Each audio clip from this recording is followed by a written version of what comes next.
Itulah orang seputar bulan Ramadan mararudik nuka Jawa Tengah Jawa Timur nuka Kulon nuka seberang alhamdulillah barang dihitung-hitung urut mudik tahun kamari ge can impas aja nu kuari ngahutang deui jadi gagedean hutang ulah sebenarnya mah silaturahim malah sunah daripada ngagedean hutang maningan mayar hutang kurang mati balik malah jang silaturahmi atau silaturahim ngahutang ulah kudu nama urang assalamu alayka bismillahirrahmanirrahim bistilahi jami'i syuruti lan kalawan ngelindih ing sakabeh pirang-pirang syarat wa kadza fasikun wa jahilun fil aswahilan iku kaya ikilah istilah utayongkan pasek lan wongkang bodoh ing dalem monggo kaul as Kutu ucap insun lawi da'adaf azakatin ilal bawati sudiqa biyaminihi lamun ngaku ya si wong ingawaikan zakat maring bugot maka dan benerken ya si wong kalawan dan sumpah wong o jizyatin atawa ingawaikan upeti fala sudiqa ala sahih ingat semungguh kaulsa wa kadzalan iku kaya ikilah jizat kharajun utawi kharaj ila sahih dalam mungguh kaulsa kharaj ing dalam mungguh kaulsa ya sadaku pihadin lan dan benarkan ngasiwang dalam had illa yasbuta angin yang tetap ya had angin yang tetap ya had bibayinatin kalawan saksi wala zara lahu lan narana nadapak iku mawujud lahu kada ada fil badani ing dalam badan wallahu alam utai Allah iku kang maha uninga utai Allah iku kang maha uninga.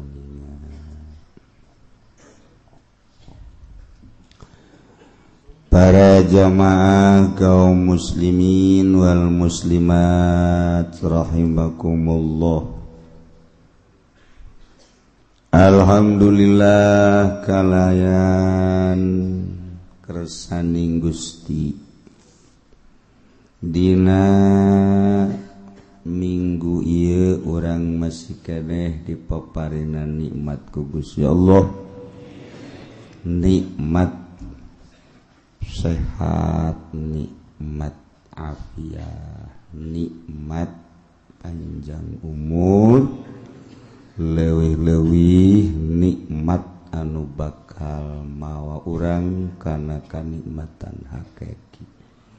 Ialah nikmat iman, nikmat Islam. Ku nikmat-nikmat etalah urang bisa berbakti ka Gusti Allah Subhanahu wa taala, di antarana urang bisa kumpul sabihara-sabihari. Sakumaha biasa urang ngayakeun rutinan ngaji saminggu sakali. Ngaji saminggu sakali ge di lembur mah asa pangaji-ngajina bae. Kos bangun eueuh deui tandingna teh pangaji-ngaji. Alah saminggu sakali ngaji dibandingkeun jeung nonton TV eueuh sabucu-bucuna aja. Nonton TV mah unggal poe bari teu puguh mangpaatna diistiqomahkeun. Embung kaliwat ku goblok-goblok na urang tapi urang teu ngarasa goblok jadi bloon urang goblok teu ngarasa goblok ya bloon nonton TV mangpaatna teu ngarasa bahwa eta teu bakal dihisab di akhirat urang dibere mata jang ibadah ai prak dipake apruk-aprukan pake nonton TV apruk-aprukan neulean HP gambar dina HP na aya gambar jahea mending mun ngorakeun geus kolho puisan geus ambalaya tapi gambar jahe aya ke deres jahe urang dalam negeri mah luar negeri bule aya di HP nya na bloon jasa teu make kutang deui situ Allah karim da ieu lah sing hararade urang hirup teh sakadar nungguan pae anu milu jeung urang penutupan pengajian teu milu ku ari ngamimitian pengajian sabaraha salila bulan puasa ge kula nyolateun deui aya nu geus teu diijabah nu jauh teuing atawa waktuna isuk-isuk embung hees mah obat eta ahli ngaji anu keur penutupan milu na ieu ngamimitian mah teu milu aya nu kuari milu ye ngamimitian duh ka minggu hareup saha malakal maut geus neulean bae nyawa di tengah nyawa di tukang nyawa di deukeut tangkal Ambon di ditu nah eta urusan maut mah teu kudu dipake kasieun jasieun ge datang bae maut mah ulah berani teuing jeung maut bakal datang nu penting mah sabada mautna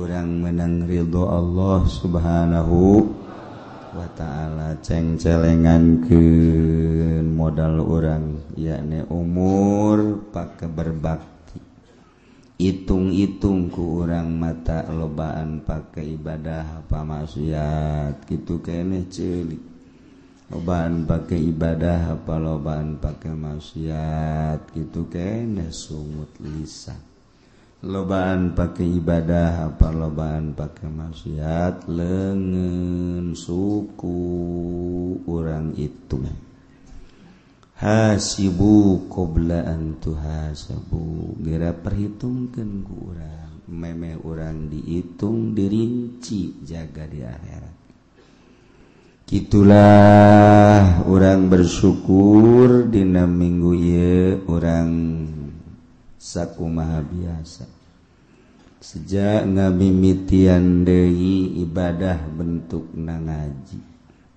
kaharti teu kaharti ngaji bae pokona nu penting enggo poe minggu datang diuk balik teu kudu hese-hese pokona mah diukna ge geus teu kudu di tengah-tengah majelis penting mah hadir bae geus aya nu deukeut tukang uduk kang sate kang baso pokona di mana bae nya nyempilna aya nu SMS-an bae oh nyana di ditu ieu di dieu ke balik bareng aya deres jeung lalaki deui eta mesti eta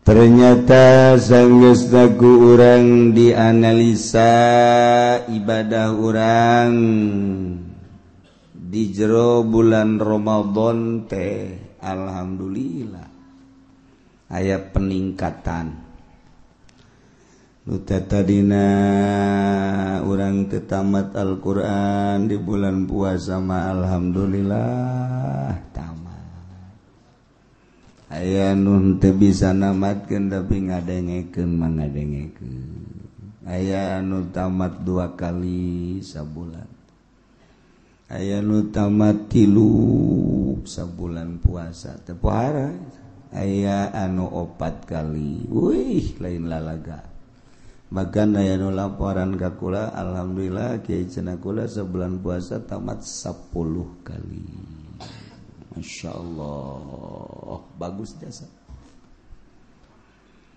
kos nu ka Mekah di Mekah lulumpatan muru Masjidil Haram yang berjamaah pohara eta ibadah di Mekah asal ngadengi azan brung kobeh ninggalkeun berbagai aktivitas komo anu sejam munggah haji memang teu boga pagaweana naon sakadar salat tawaf hebat balik baik ka imah deket padahal mata ki haji ka masjid teu wauheun jeung masjidnya teu nyaho ka tihang masjid sabaraha teu nyaho ka samak masjid diganti apa henteu di Mekah mah lulumpatan muru berjamaah sok itu pas sedek-sedekna tapi barang balik baik ka imah sakitu lalegaan henteu ente bae geus sabasa kali ente diajakan geus sia bae ti heula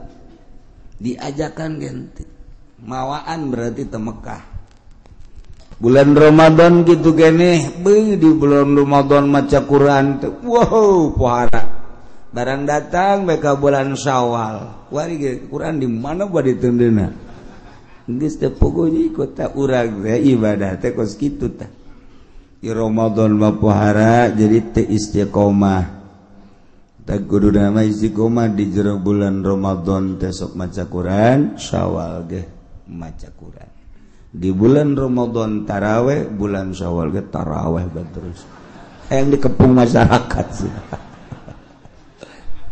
tapi bisa taraweh bulan Ramadan doang untung jelema anu kamari di jero bulan Ramadan ngalaksanakeun tarawih berbagai ibadah-ibadah tinggal orang memohon ke Allah urang nati Allah titah ibadahna ge ku Allah dibere tanaga jeung daekna ge ku Allah nurek narimana Allah pasrahkeun ka Gusti Allah mudah-mudahan ibadah puasa urang tarawih urang sedekah urang tutulung urang diterima ku Gusti Allah Subhanahu wa taala hingga jaga aya bukti jang sampeureun urang kitulah urang seputar bulan Ramadan mararudik nu ka Jawa Tengah Jawa Timur nu ka kulon nu ka seberang alhamdulillah barang dihitung-hitung urut mudik tahun kamari ge can impas aja nu kuari ngahutang deui jadi gagedean hutang ulah sebenarnya mah silaturahim malah sunah daripada ngagedean hutang maningan mayar hutang kurang mah tibalik malah jang silaturahmi atau silaturahim ngahutang ulah kudu nama orang pas ini jeung pemajikan neng tahun kamari orang mudik ka Jawa Timur tahun ieu mah urang ulah mudik duit nu aya urang pake mayar hutang bae talamun saluyu mah enggak tetap harus mudik aja bagaimana juga ini kan setahun sekali kalau enggak udah cerai aja wah ambalayah urusan teh eta kan kos kitu teu beres tah tinggal salakina bae hak bacakna aing talian bae tuh awak aing ieu mun salaladar bagina masyaallah geus kos kitu bae barudadannya seputar mudik nu jelas silaturahim urang ge mudah-mudahan ditarima ku Gusti Allah sehingga ngajadikeun tali persaudaraan antara urang jeung dulur-dulur urang, urang jeung tetangga urang, urang jeung guru-guru urang sehingga sakumaha wau urang di dunia kayak di akhirat ge wau eta wau terus. Di dunia lamun urang sok babaturan jeung tukang anu kotok di akhiratna ge nu ditiangan eta bae. Eta bae terus di akhirat teu bisa di dunia teu wau jeung kiai di akhirat ngawauan mal bisa. sakumaha urang teu wauh jeung tukang ngadu kotok di akhirat hayang wauh teu bisa. Al arwah junudun mujannadah, ruh eta lir teu beda jeung tentara. Sakumaha tentara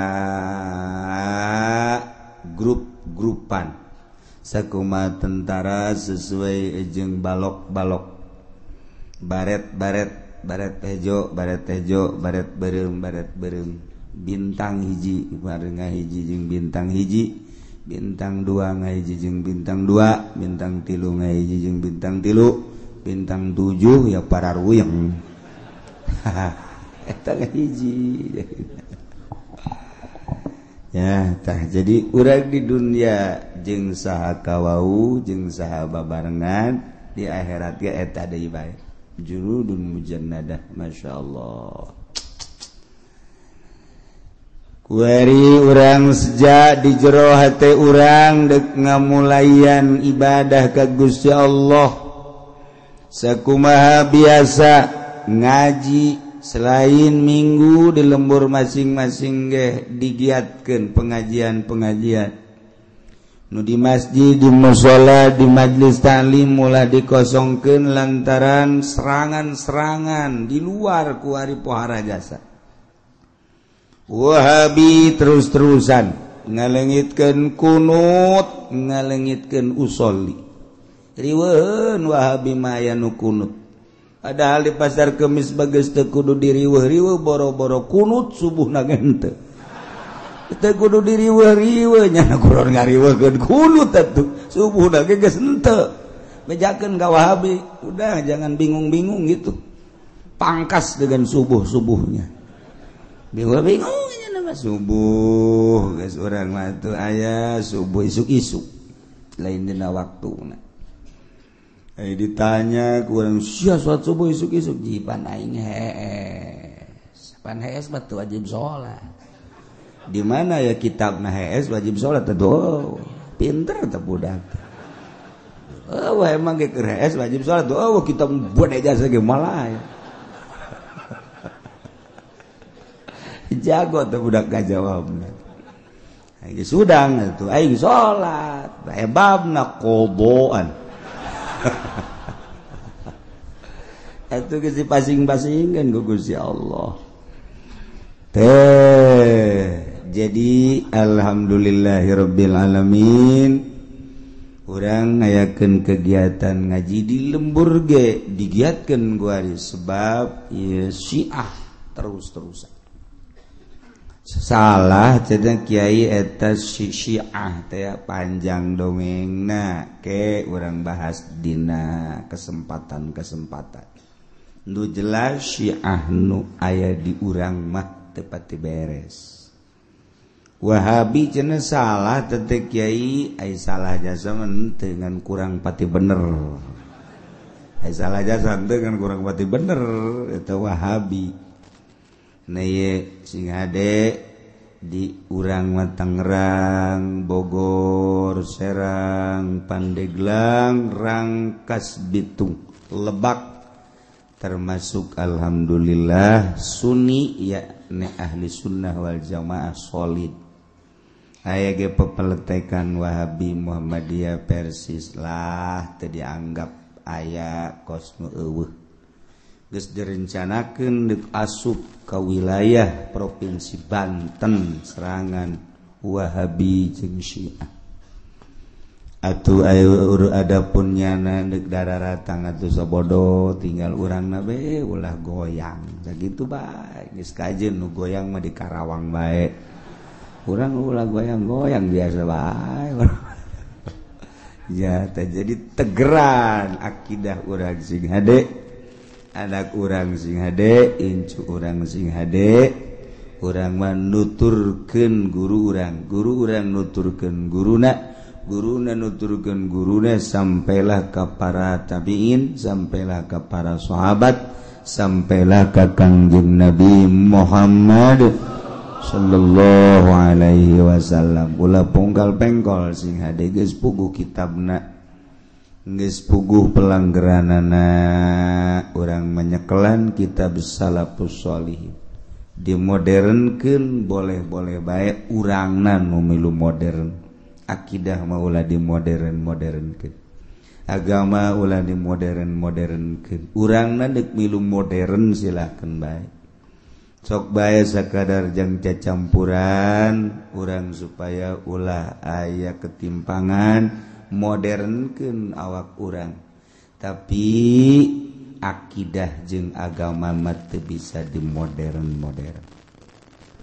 akibat dimodernkeun Quran dipotong-potong ayatna anu masih keneh bisa dipake nu teu bisa dipake kunyana disingkirkeun nah eta kos itu kan teu beres antak sing hade Islam datang ke Indonesia dibawa ku para wali Allah bentukna ieu kos urang kos ahli sunnah wal jamaah di luar negeri mah geus dirarobah walaupun negara Islam tapi geus berubah urang lamun deuleu di Yordania lamun beja di Turki ku ari geus teu puguh kitu keneh di Tunisia kitu keneh di Maroko padahal negara Islam tapi geus berubah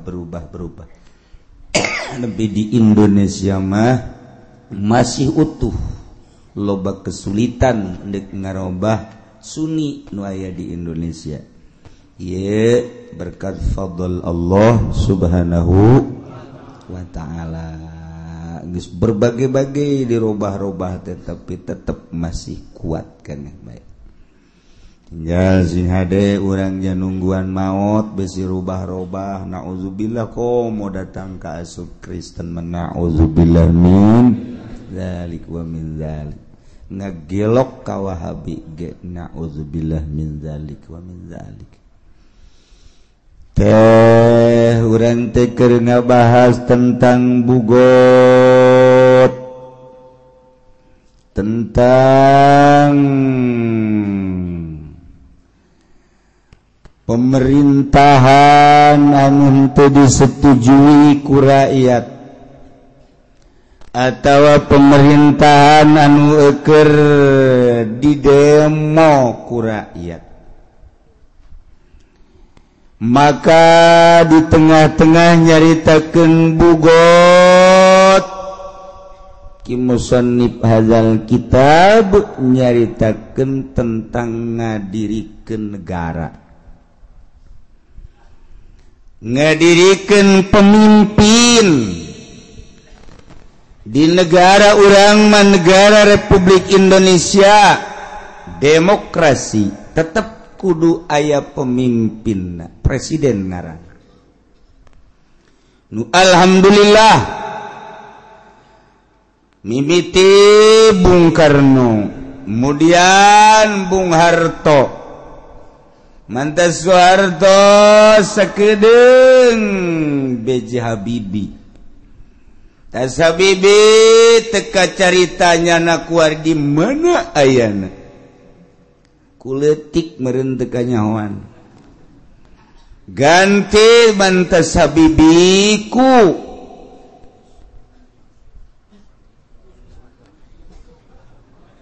usaha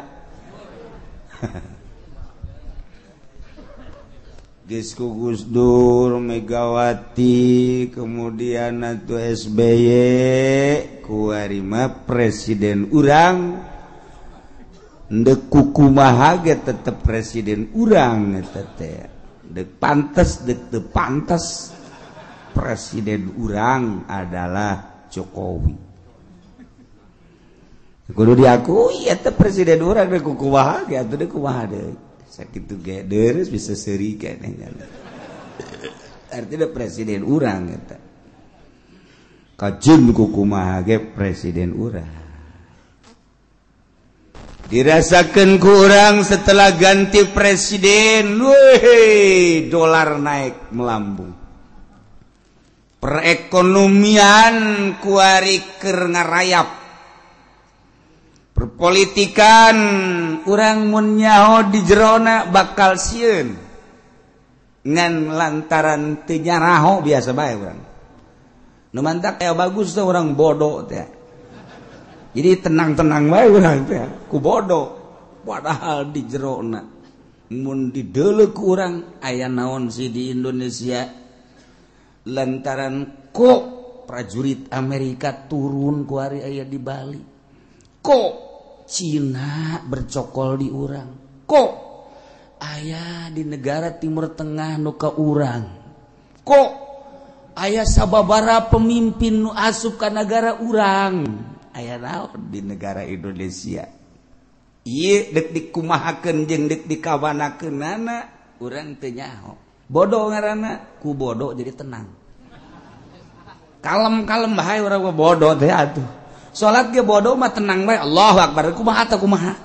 lah mun ditanya Allah mah nyahoan ieu beres luhur teh jelema kos kitu eta atuh emang bisa ada sakitu atuh kumaha geus teh diutar diatur deui urang papan salat teh mimiti ngatur caina wuduna ieu bener apa henteu cai sah teh dipake wuduna terus make syarat terus make rukun beres wudu kemudian salat make pakaianana nu kumaha di samping jang nutupan aurat adab-adabanana lantaran ieu teh pan dideuleu ku Allah pantas apa henteu sih menghadap ka Allah model kos kieu aing ieu diperhitungkeun ku urang henteu make lepis los make lepis make kaos hideung pet dikatukangkeun salat Allahu akbar beres geus lah cenah kiai ka Allah mah nyahoan ieu nyaho aing ge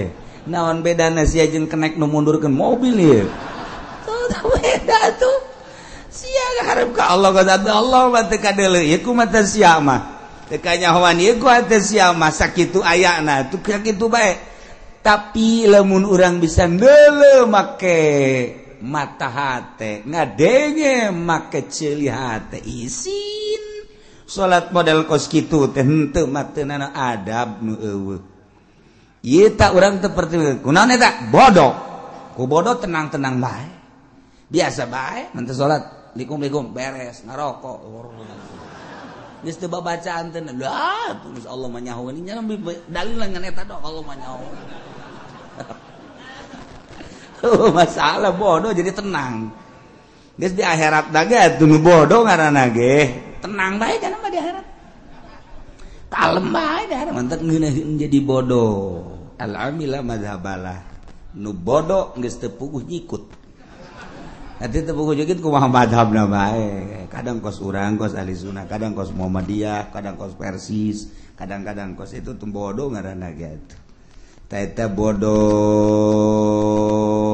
nu kos kararitu teh nah ieu urang bodoh politik teh nyawana naon jeung dibobodoh wae sakumaha nu kukula dicaritakeun sabenerna teu pas Presiden Jokowi ku ari teh ngan begitu dek diturunkan lain teu mampu babari jasa nurunkan presiden teh gampang jasa sebab dipilih ku rakyat diturunkan ku rakyat ngomong mah kecil babari emang di negara demokrasi mah ada kekuatan terhadap rakyat cuman yang gantina saha jang gantina saha ieu lalu hese teh cakula ge di bulan Rewah di bulan Rajab nyaritakeun jang ganti oh cenah ambalaya kiai siapa neuleuna sasa urang hartina hese jang ganti teh cokot partai Golkar teh solid lantaran Golkar teh kabagi-bagi lamun naik tu nu ieu ngamuk naik ti nu ieu ngamuk teh solid ngaranna patut teh jadi presiden teh bisa kos kitu sok diterangkeun bae aing jadi dosen sakedeung ieu lah ngaranna eta para raham aya nu ngomong mana cenah ganti nu jelobak kiai cecek ieu ganti sia mah teu paham politik cokot ku ari di petilu acak-acakan cokot di berbagai partai pada teh kudu boga partai-partaina acak-acakan teh solid boro-boro partai nu lain partainya nana ge acak-acakan deuk kumaha bisa ngagantianana tuh aya jelema pinter jasa kuari di luhur aya teu boga partai peot jasa leutik jelema pinter eta keur dipermasalahkeun kuari siapa apa henteu nyanana jadi presiden siapa teu leutik jelema kuru leuwih kuru tibatan Jokowi atuh nu aya ge teu pantes ngomong eta meureun. Nah kuari dek dirapihan lantaran nu solid partai.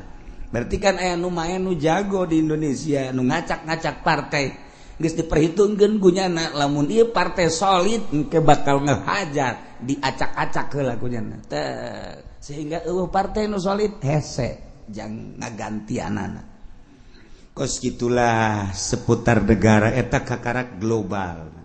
Encan mun dirinci tek tek tek tek tek. Wari urang nyaritakeun tokohna ti Golkar ieu ti Golkar ieu pati lu di babari nyaritakeun kos kitu. Basa pira Indonesia aja jelema rek kahitung tek tek tek tek tek teh hese amat. Tuh hese amat babari. Cuman iyalah keberadaan urang kos kieu hese kasolidanan. Maka wallahu alam tinggal ditunggu 2 bulan deui. Lamun 2 bulan ieu rapi insyaallah lanjut. Mun 2 bulan ieu terapi wallahu a'lam bissawab. Bisa assalamualaikum warahmatullahi assalamualaikum warahmatullahi. Kuari keur diurusan kuwae. Sebab naon perekonomianna mungsrut kuari. Tailah lamun negara ekonomi teu jalan atau politik ge teu jalan. Ai negara mah moal bangkrut. Degekeun ku Celisia dongengna negara bangkrut moal aya. Nu bangkrut mah politik. Nu bangkrut mah perekonomian. Kembalina politik jeung perekonomi ka rakyat. Negara mah moal bangkrut. Nu mantap moal bangkrut atuh jelema titah malayar pajeg kabeh deuk bangkrut kumaha. Negara mana nu bangkrut eta mah ngomong doang negara bangkrut negara bangkrut moal aya. Setungtung aya presidenan aya kepala negaraan negara mana bae moal bangkrut nu bangkrut rakyat. Negara mah moal bangkrut ya kurang kuari malayar bae duit da ka mana ulah ditanyakeun goblok. Tama kumaha kepala negara, tama kumaha gubernur, kumaha bupati, sia mah mayar bae adapun ka mana-kamanana kumaha aing goblok meureun sia mah. Ulah ngomong ulah nanya. Pan sia mah kitu amat jadi bupatina ulah nanya pokona mah sia mah mayar bae aing ka ditu nama. Engke aing naik ku siap pilih deui bego meureun sia. Ieu si sia teh bego aing kabehan. Seakan-akan seperti kitu negara urang teh. Demokrasi apa lain wallahu a'lam. Pilih aing, bayar pajak sia ka aing. Adapun duit deuk ka mamanana ulah hayang nyaho sia kumaha aing. Ji bupati kieu urang teluh bayu. Teluh mendingan ge kena bureuteu ieu beteungna ieu. Ulah kitu cek yeuna. Udah bener di urang. Je APBD entah gerang sabaraha, kota sabaraha, di gubernuran sabaraha. Ieu teh pan rakyat teh bodoh teu nyahoana naon, ieu ku teu nyahoana naonna tentrem. Teu nyahoana naon ku teu nyahoana naon teh jadi tentrem, bupati ge tenang, kalem, biasa bae ge teu isine gapagih jeung rakyat teh. Bupati salah teh isinin gak panggil jeung rakyat. Bupati bego meureun kamu. Ya tuh rakyat ge bego ieu. Geus ieu mah bego jeung nu bego masalah bararego kabeh. Tah kan seperti kos kitu tah. Ieu cerita nagara kudu aya pamimpinna. Ieu nu dicaritakeun ku urang. Milih pamimpinna kudu make syarat 10.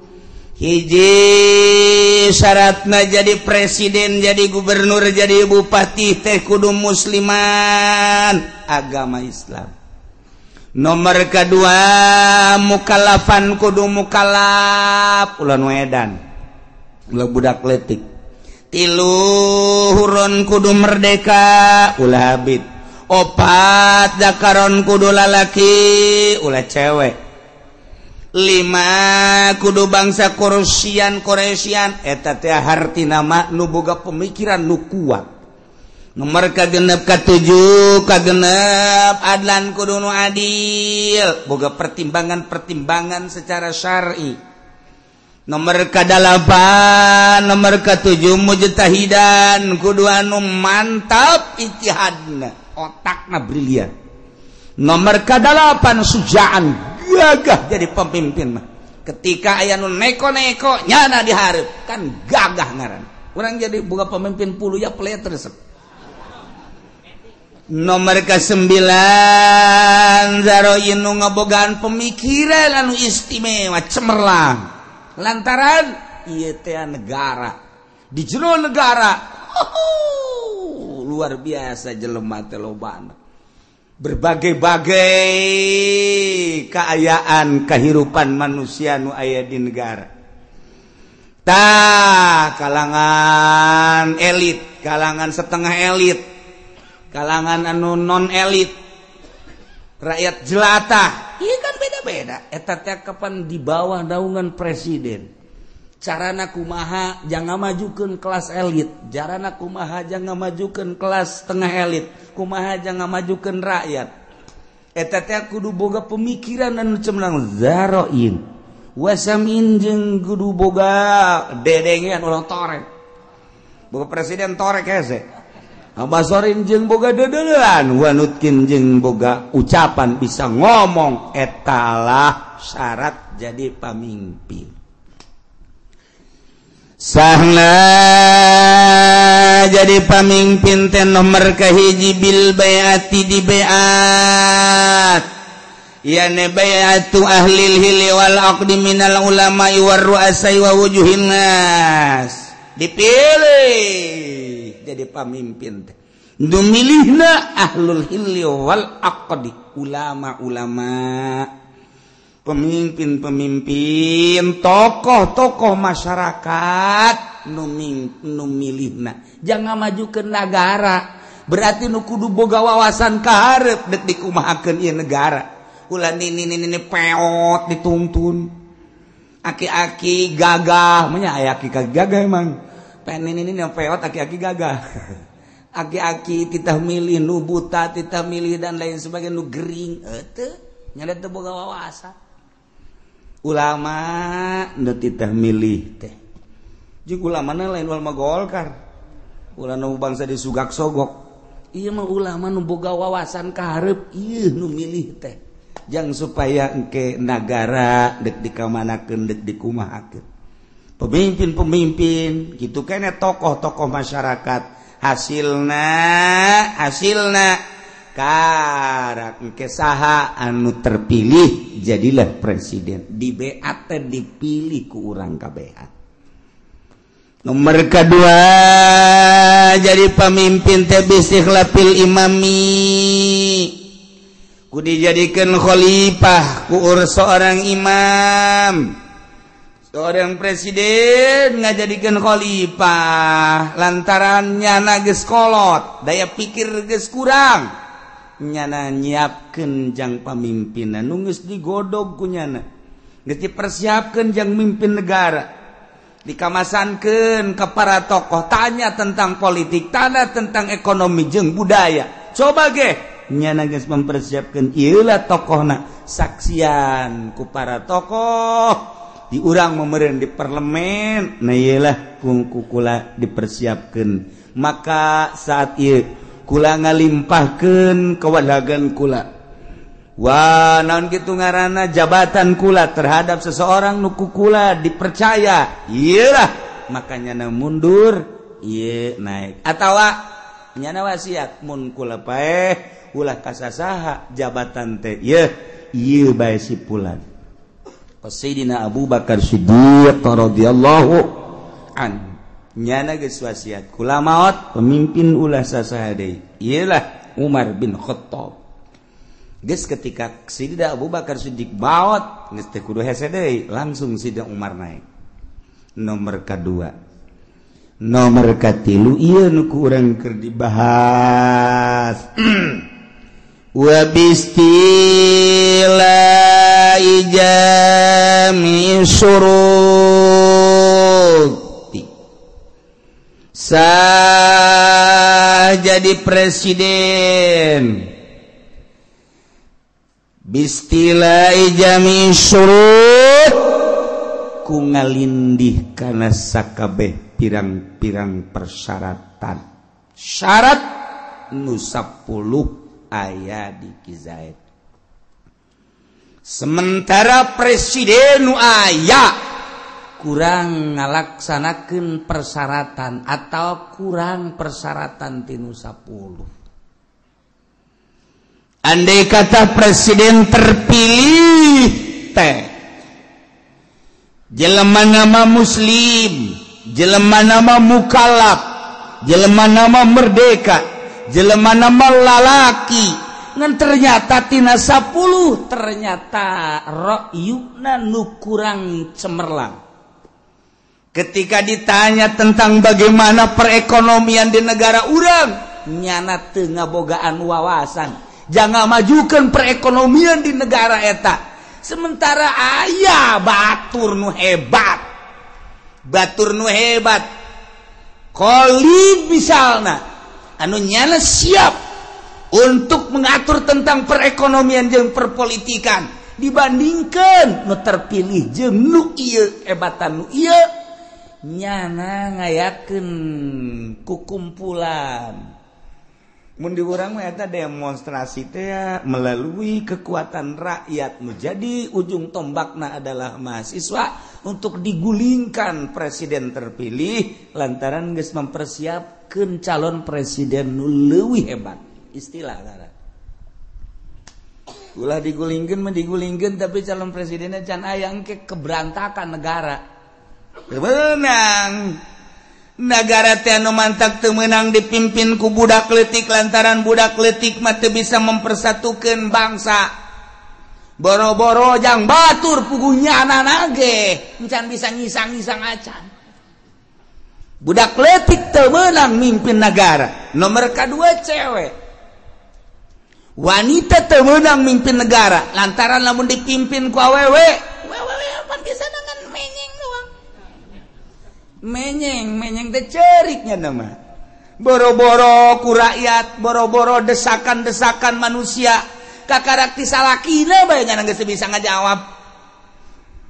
Salakina marah haju bae manyun bae. Henteu memecahkan permasalahan awewe mah ceurik ngaguling brek beres. Sakitu doang. Manya nu kos kitu deuk mimpin negara. Deuk kumaha lakona. Karakter wanita nu mantak teh. Karakter wanita mah kos kitu nu mantak teu meunang jadi pamimpin. Acak-acakan negara.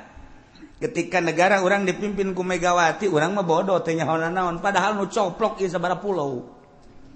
Aset negara nu coplok sabaraha. Lantaran urang mah bodoh biasa-biasa bae.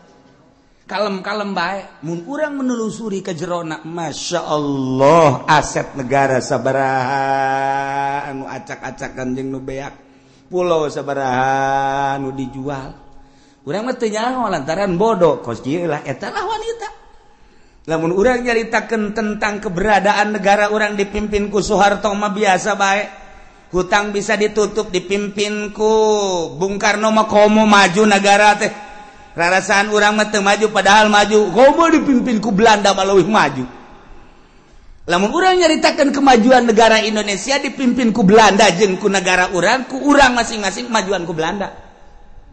Aya jalan kereta nang Belanda, nang urang mana?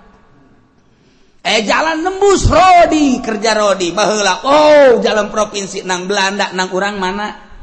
Malah kuari mah dijualan nang urang mah. Ayo coba. Aya bendungan 12 pintu 12 sadane nang Belanda. Nu di Bandung itu bendungan nang Belanda. Kabeh ieu teh aset-aset nu aya nu di urang nu digunakeun urang nang Belanda, nu urang nang urang mana? Baheula Belanda nyieun jalan kereta, Belanda nyieun jalan, Belanda nyieun irigasi, Belanda nyieun berbagai kitu jembatan-jembatan. Eueuh anu songhek saeutik negara urang. Sugan gunung songhek henteu. Sugan hutan songhek henteu. Kuari urang geus naon nu dibangunkeun? Gunung Sararongek. Sararongek kuari gunung songhek, hutan songhek, laut songhek. Bari can aya ieu mana bebeunanganana. Ieu keur carita perbandingan, berarti kemajuan dipimpin ku Belanda. Mata geunaheun kene di zaman Belanda daripada di zaman urang kuari. Lamun deuk caritakeun maju, bebenangan urang mana? Nyieun jalan kuari. Jai anyer penarukan nang Belanda. Di hasil urang mana hasil urang? Ayo coba. Jalan nu belah ditu aya deuk dijual. Nu belah ditu aya jalan geus dijual. digantikan kuari urut jalan, urut irigasi, kuari jadi pabrik, lain kegedean jalan, lain nambahan jalan, malah jadi pabrik. Sabar aja jalan nu leungit nu dipake pabrik. Ai pabrik jang kepentingan saha? Kepentingan rakyat sejenak jang itu. Ai jalan mah terus ka anak incu. Anyar penarukan eta teh jalan teh di zaman Belanda datang ke bapak kolot urang, bapak urang datang ke urang bisa merasakan jalan kereta Jakarta Surabaya. Nang Belanda urang bisa ngarasakeun kuari hasil urang mana. Urang lamun keur carita perbandingan oge nya kieu maning bikeun di ka Belanda tangkorak sia baru. Baheula ge urang merdeka hayang kan ieu geus si kemerdekaanna teu mampu. Mampu urang teh. Nah, urang mah sararohek. Toh, lamun urang nyaritakeun tentang perjuangan bapak kolot urang baheula muringkat bulu urang. Bung Karno bapak kolot urang ditahan, disiksa, diseret. Eta teh memperjuangkeun bangsa jeung negara. Hayang hengkang Belanda ti negara urang. 3 abad setengah ngajajah urang. Supaya leuit jana urang teh terus berjuang saya aya babur runcing. Golok geus lain golok seukeut, golok tarang hau. Maka berjuang di negara urang teh demi bangsa jeung negara supaya anak urang geus urang kos kieu supaya anak urang kan kitu ngaromongna ge anak incu urang supaya ngeunaheun nyana memperjuangkeun. Coba ye ketika Bung Karno tangkap ku Belanda jeung Ki Ahmad bawa ke digu langsung diasupkeun ke penjara. Sapoe, 2 poe, 3 poe paneta di penjara teh mah Belanda mah lain maksud menjarakeun dek dibunuh dengan tidak diberi makan dan minum. 3 poe geus leuleus. Ngomongkan Bung Karno ke Ki Ahmad, Kiai, rasanya kita mati ini di sini. Tidak usah ngomong begitu cek Ki Ahmad. Mati urusan Allah. Tidak mati. Kalau nyawa kita masih ada di badan kita, kita tidak mati. Aduh. Bisa ada Ki Ahmad. Enggak usah takut. Ada Allah. Bung Karno, Allah itu benar ada. Tetapi kita tetap kalau tidak makan dan minum mati. Pertolongan Allah akan datang. Tenang. Ceki Ahmad, innallaha ma'ana. Kaopat poe geus kicep doa. Atuh teu dahar teu nginum pan? Kicep. Kiai, saatnya kita mati kan? Tidak. Ceki Ahmad, tetap hidup kita. Hidup bagaimana? Enggak makan, enggak minum. Belanda datang ke jero dibuka lawang. Blok seserian. Sekarang kau mati di dalam penjara. Sekarang kau tidak akan bisa melanjutkan hidup. Geus teu bisa nanaon kieu. Seserian Belanda. Digebrukeun deui lawang. Di jero geus kararieu bae. Ceki Ahmad, Bung Karno, pertolongan Allah akan datang ketika kita sudah tidak berdaya. Kita sekarang sudah tidak berdaya, cek Bung Karno. Mana pertolongan Allah? Itu kamu masih bisa ngomong, itu daya kamu. Oh iya ya.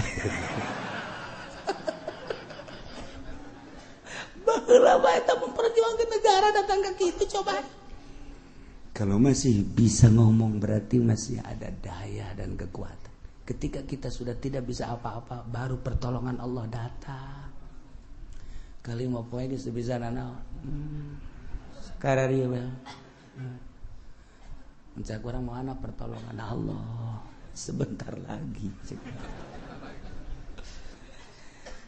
Ketika kita belum pasrah 100% kepada Allah, Allah tidak akan menurunkan pertolongan.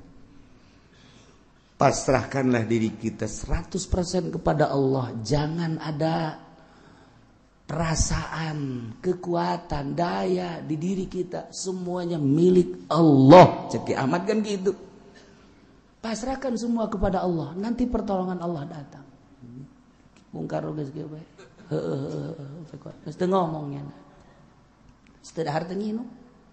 Kunaon ka sore jol bae jelema datang mawa sangu lewat erang-erang tah di penjara teh pan aya nu bolong sagede-gede di luhur lobang angin asup ka dinya set bluk moal sangu dahar di jero ayo kita makan ini pertolongan Allah dah Bung Karno ge bingung di liwat mana jelema ieu lawan dikunci bisa mawa sangu segala rupa ieu wow segala geus beres dahar aya sambal segala geus di jero geus insyaallah wahara jasa beres datang ke kobok set sesalaman naik deui lewat eta deui lubang angin set keluar Bung Karno teu ngomong eta saha teu ngomongnya jeung nang nita saha teu ngomong deuk ngomong ka Ki Ahmad bisi salahnya secara kanan bae Ki Ahmad teh ada kiai ulah abah kita sok ngaji mingguan di dieu ngajina hikam teh ya Allah ya Rabbi geus rada aya tanaga teh poe eta isuk datang deui lewat eta didelegeun bae ku Bung Karno set datang deui dahar mantep pohara jasa hari ke-6 hari ke-7 mah datang deui ka-8 tetep nanya Bung Karno siapa sih jangan tanya tuh bener bae ceknya aing carekan deh teu beunang nanya saat-saat kos kitu teu beunang nanya pertolongan Allah nanti setelah kita keluar baru saya jelaskan. Masya Allah. Tak eta teh bisa datang lewat eta kan jelema kiai. Datang ngosang. Hari ke-8 ke-9 Belanda mawa kitu tempat main teh naon? Kurung Batang. Dianggap pae kan. Ya ngapain kau jangan mau kurung batang buka begitu buka blok nyara kerkarari ada apa cak Belanda ini bukan orang tutup lagi siapa atau Belanda ge nah itu guys dianggap paeh atau hirup kayak gagah jasa tutup sekian bukan orang ini nah seserian dia ada di jero duaan bae Belanda sieun jere ka urang Ceki Ahmad teh padahal urang ge sieun gayana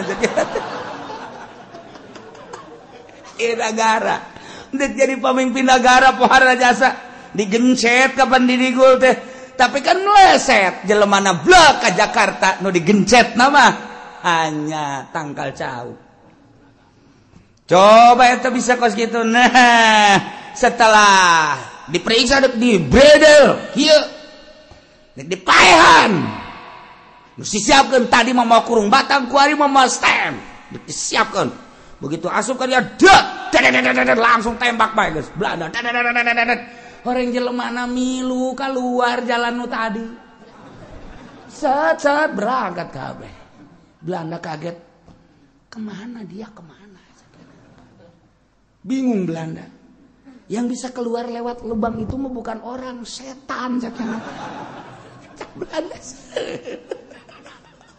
deui keur kacaritakeun na eta zaman baheula memperjuangkeun bangsa jeung negara datang ka kos kitu nah ieu keur carita eta lewat dinya jaba anu ngiriman sangu jaba nyeuna keluar lewat dinya kok bisa karar itu hasil tapa dek mimpin negara teh tapa heula lamun patilasan Bung Karno di Jawa Timur patilasan Bung Karno di Bogor patilasan Bung Karno tuh di Bekasi patilasan Bung Karno tuh di itu di mana kitu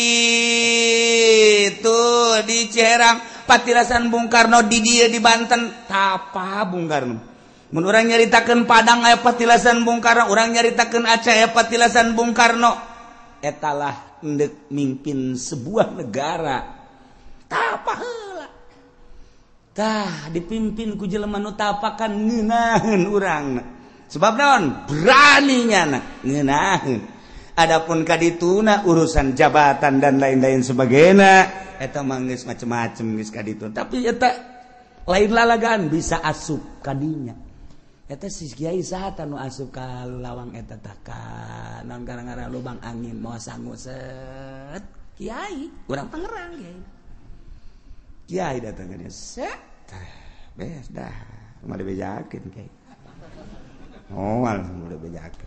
Terus jadi gali ke kuburan anak. Takut itu kan wahara mimpin negara teh lain lalagaan satu suara. teu bisa dibobodoh hate leutik mah sakumaha urang teu bisa dibobodohna ketika Saddam Hussein kamari gerak ku ajeun tinggi ulah-ulah ge simpati bangsa simpati manusia umat sadunia simpati kabeh moal pati-pati simpati lamun di jero benak katena henteu aya kemurnian moal aya seluruh lapisan boh kafir boh muslim simpati terutama mukmin simpati ka Saddam Hussein bari di jero nagara mah aya anu ngalecehkeun ka Saddam Hussein tapi tetep baik kesimpatian teh teu bisa dibeli lantaran di jero na aya mutiara sakumaha simpatina bangsa Indonesia ka Bung Karno lain di Indonesia bae Jepang simpati ka Bung Karno Arab simpati ka Bung Karno bahkan titi mangsa Bung Karno teh ya mun urang ke Mekah atuh aya di Arfah aya titi mangsa Bung Karno di tempat Sa'i aya titi mangsa Bung Karno di Baitullah aya titi mangsa Bung Karno lain jelema leutik berarti lamun urang nyaritakeun tentang keistimewaan Bung Karno ketika ke Afghanistan anu nganyahokeun makom Imam Bukhari secara mendunia Bung Karno. Jehe lain lalagaan tak urang lamun nyaritakeun sejarah ngan teu dipuat. Aneh nu dipuatna hanya nu nakal-nakalna bae. Cinta wanita lah nu dipuat teh. Tentang KPKI-an lah nu dipuatna, kepositifanana negara jadi merdeka. Hanya sakitu bae lain-lainnya teu pernah dibuat ketika Bung Karno diundang ke Afghanistan gideg Bung Karno karena dibutuhkan wawasan Bung Karno di Afghanistan Soviet maka Bung Karno siap yang penting tolong carikan dulu makom Imam Bukhari di mana setelah ada nanti saya ke sana atuh pan sanagara neangan makom Imam Bukhari. Begitu datang kan itu salah cek Bung Karno bukan itu makam Imam Bukhari mah yang ini nunuduhkeun Bung Karno lain jelema leutik Bung Karno teh nu mantek mun nyaritakeun Bung Karno moal anggeus-anggeus dijore-jore Bung Karno simpati bangsa jeung negara tetep bae di PKI di lain bae cekate lain bae eta mah sekadar sebuah sejarah anu bisa diplesetkan hate leutik bangsa tetap lain Bung Karno seorang waliullah hese dek galengitkeun ka gorengan dek galengitkeun kabagusan Bung Karno supaya jore teh hese sakumaha hesena urang dek kabaguskeun Pak Harto hese bae kumaha meureun eta mah kumaha meureun kajen dibagus-bagus ge teu daek bagus bae hese bae lain kaayaan buktina tapi di jero benak hatena anu padahal di akhir nama Pak Harto ge bagus di akhir nama yang sepanjangnya ngajawab teu bagus hanya detik-detik terakhir nu rada bagus teh rencanana tuh Gus Dur dijore-jore eta tetep bae nu kamari anti Gus Dur nu kamari ngajorekeun Gus Dur nu kamari buta ngabuta-buta Gus Dur kuari mawaan zarah nyana nu untung